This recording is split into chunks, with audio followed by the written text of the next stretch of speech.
कोई इंडिपेंडेंट तजियाकार आकर बता दे कि पाकिस्तान के अंदर क्या आईन पाकिस्तान जो है उसका तकद्दस जो है वो बहाल है या पामाल किया जा रहा है। क्या पाकिस्तान के अंदर अदालती निज़ाम जो है वो ठीक तरीके से काम कर रहा है, हमारे जजेस ठीक तरीके से क्या लोगों को इंसाफ दे पा रहे हैं, क्या 26वीं तरमीम ठीक है, क्या पीका एक्ट जो लाया गया वो लोगों की आवाज़ दबाने के लिए नहीं है, क्या मखसूस नशिस्तें छीन के किसी और जमात को नहीं दी गई, क्या पाकिस्तान के अंदर कानून और आइन की बालादस्ती है, क्या पाकिस्तान के अंदर जो लोगों के बुनियादी हकूक हैं उनको हासिल हैं। लेकिन चोपड़ा साहब आपसे एक गिला इस बात का भी है, ये जो भी वाकया हुआ कल का जो एक वाकया हुआ उसके अंदर आपके ऊपर भी तनकीद हो रही है कि कोई सहाफी जो आपसे इख्तिलाफ करे या आपसे इख्तिलाफी सवाल करे, आप उसको या तो मुख्तलिफ अलकाबात दे देते हैं या उसको गालम गलोच से ट्रीट करते हैं या उसको मारना शुरू कर देते हैं। सर सारी चीजें आपके हाथ में तो नहीं हो सकती ना, कुछ चीजें आपके खिलाफ भी तो जाएंगी।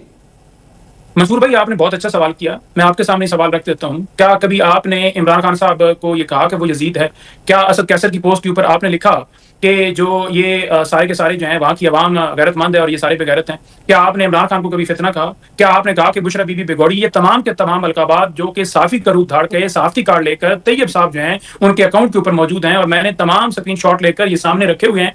ये मेरे साथ सारे वो स्क्रीन शॉट मौजूद हैं, ये आप चलाइए अपनी स्क्रीन के ऊपर, मैं आपको व्हाट्सएप भी कर देता हूँ, वहां भी आप चलाइए। नहीं मैं तो नजर आएगा साहब मैं तो आपसे गुजारिश करूंगा कि आप ये लैंग्वेज वैसे ही ना यूज करें सर। मैं तो कभी भी किसी सियासी रहनुमा के बारे में इस तरह की लैंग्वेज नहीं इस्तेमाल करता, कोई भी हो। बहुत शुक्रिया। तो कोई भी इंडिपेंडेंट साफी तजिया निगार एंकर पर्सन कभी भी इस तरह की ना लैंग्वेज इस्तेमाल करता है वो इस्तेमाल करेगा जो एक एजेंडे के ऊपर होगा। ये भाई साहब भाई तो कहने के काबिल नहीं है, ये एजेंडे के ऊपर आए और इन्होंने 3-4 दिन उन्हीं दिनों के अंदर ही अंडा मारा गया और जिस दिन अंडा मारा गया उसके ऊपर भी इन्होंने कहा कि जनाब ये सारा इन्होंने प्लान किया हुआ था और ये सारा कुछ इन्होंने ये दहशतगर्दी की है, फलां किया है, इनके शाफात हुए हैं, जूठियाई हैं, ये झूठ बोल रहे हैं। और जब ये हमला वहां पर हुआ अंडो मारा, उस वक्त भी जनाब मसूद जो है वो अलीमा खान से यही सवाल कर रहे थे कि वैसे पंचोत्तर साहब एक आपसे सवाल करना चाहूंगा, कोई एंकर पर्सन अगर पटवारी का लफ्ज इस्तेमाल करे तो उसे भी सहाफी नहीं मानना चाहिए फिर आपकी राय में?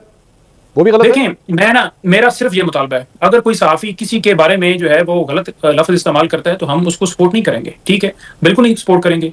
PUFJ जो है आज मैं एहतजाज देख रहा था, मेरा उनसे मुतालबा है कि आजाद कमीशन बनाइए, क्योंकि मैं मुतालबा कर रहा हूं ना जी, एक आजाद कमीशन बनाइए। मैं सारे सबूत लेकर आता हूं, ये साहब भी लेकर आते हैं और साबित करते हैं कि क्या ये साफ्ती कार्ड लेकर लोगों को जो हिरासत करने के अंदर एक एजेंडे के तहत काम कर रहा है या नहीं। और अगर ये साबित होता है, जो कि मेरे पास सबूत है, तो फिर इसे आप निकालिए वहां से। ये भुट्टो के लगा के पोस्टें हैं, उसके बेटे की लगा के पोस्टें, तारीफें करता है और अगर आप किसी के खिलाफ भी हैं, आपको किसने हक दिया कि आप गाली गलौज करें? बुजुर्ग खातून है उनको जाकर आप हिरासत कर रहे हैं, उन्होंने जवाब दे दिया। जो आप जदादों की बात कर रहे हैं उन्होंने जवाब दिया जी कि FBR के अंदर आप जाएं, हमारा रिकॉर्ड चेक करें। ये कहां से आपने बात उठाई है जब कह रहे हैं कि हमारी जदादें जो हैं वो बनी हैं शौकत? ये बेसिकली शौकत खानम को भी जो है वो करना चाहते हैं डिस्प्यूटेड। चले मैं जवाब दे दिया, उसके बाद कहते हैं नहीं आपने पैसा खाया, नहीं आपने पैसा खाया। उन्होंने कहा हमने कोई पैसा नहीं खाया। ठीक है सर, आगे